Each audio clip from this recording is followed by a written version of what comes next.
So today we're going to be reading from Matthew chapter 16 and Mark chapter 8. The Pharisees and Sadducees approached and tested him, asking him to show them a sign from heaven.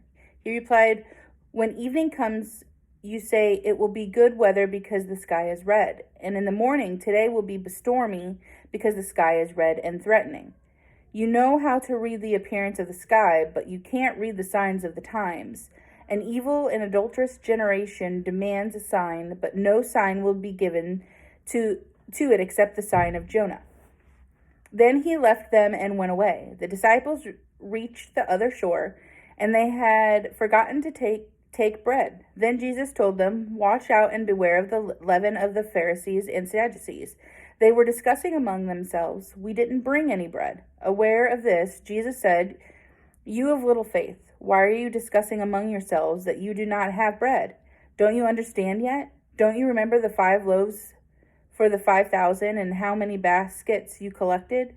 Or the 7 loaves for the 4,000 and how many large baskets you collected? Why is it you don't understand that when I told you, beware of the leaven of the Pharisees and Sadducees, it wasn't about bread?" Then they understood that he had not told them to beware of the leaven and bread, but of the teaching of the Pharisees and Sadducees. When Jesus came to the region of Caesarea Philippi, he asked his disciples, "Who do people say that the Son of Man is?" They replied, "Some say John the Baptist, others Elijah, still others Jeremiah or one of the prophets. But you," he asked them, "who do you say that I am?" Simon Peter answered, "You are the Messiah, the Son of the living God." Jesus responded, "Blessed are you, Simon, son of Jonah, because flesh and blood did not reveal this to you, but my Father in heaven.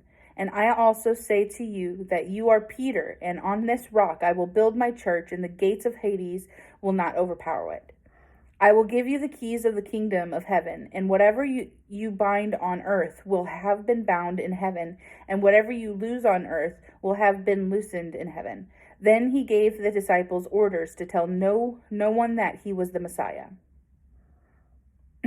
From then on, Jesus began to point out to his disciples that it was necessary for him to go to Jerusalem and suffer many things from the elders, chief priests, and scribes, be killed, and be raised the third day. Peter took him aside and began to rebuke him. "Oh no, Lord, this will never happen to you." Jesus turned and told Peter, "Get behind me, Satan. You're hindrance to me because you're not thinking about God's concerns, but human concerns." Then Jesus said to his disciples, "If anyone wants to follow after me, let him deny himself, take up his cross, and follow me. For whoever wants to save his life will lose it, but whoever loses his life because of me will find it. For what will it benefit someone if he gains the whole world yet loses his life? Or what will anyone give in the exchange for his life? For the Son of Man is going to come with his angels in the glory of his Father, and then he will reward each according to what he has done. Truly, I tell you, there are some standing here who will not taste death until they see the Son of Man coming in his kingdom." And now we read from Mark 8. In those days, there was again a large crowd, and they had nothing to eat. He called the disciples and said to them, "I have compassion on the crowd because they've already stayed with me 3 days and have nothing to eat. If I send them home hungry, they will collapse on the way, and some of them have come a long distance." His disciples answered him, "Where can anyone get enough bread here in this desolate place to feed these people?" "How many loaves do you have?" he asked them. 7, they said. He commanded the crowd to sit down on the ground. Taking up the 7 loaves, he gave thanks, broke them, and gave them to his disciples to set before the people. So they served them to the crowd. They also had a few small fish, and after he had blessed them, he said these were to be served as well. They ate and were satisfied. They ate and they were satisfied. Then they collected 7 large baskets of leftover pieces. About 4,000 were there.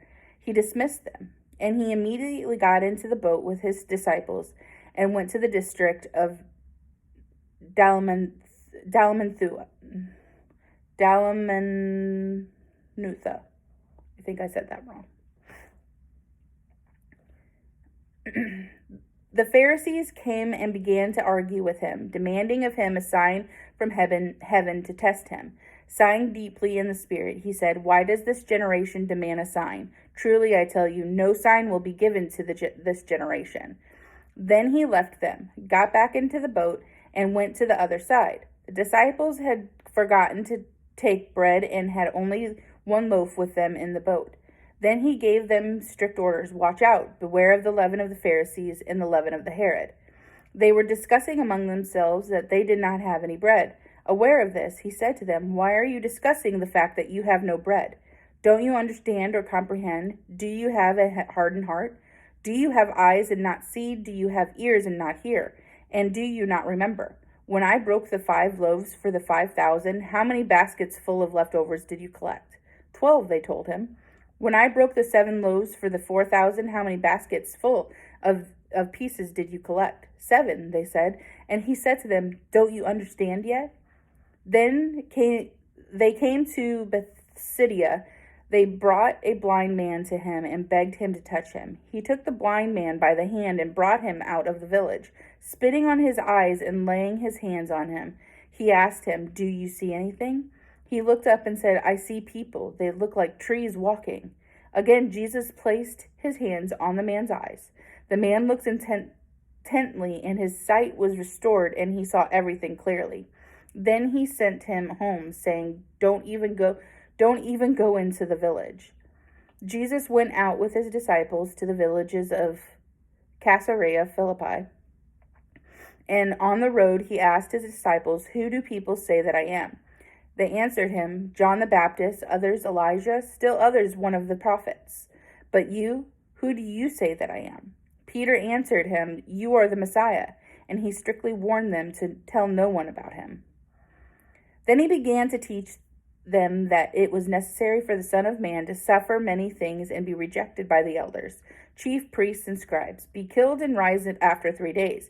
He spoke openly about this. Peter took him to the side to rebuke him, but turning around and looking at his disciples, he rebuked Peter and said, "Get behind me, Satan. You are not thinking about God's concerns, but human concerns."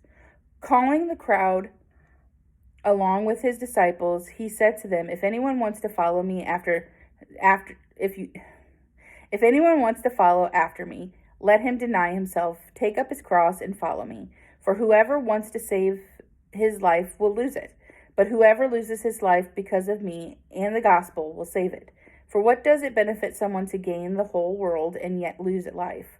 What can anyone give in exchange for his life? For whoever is ashamed of me and my words in the adulterous and sinful generation, the Son of Man will also be ashamed of him when he comes in the glory of his Father with the holy angels. I hope everybody has a good day.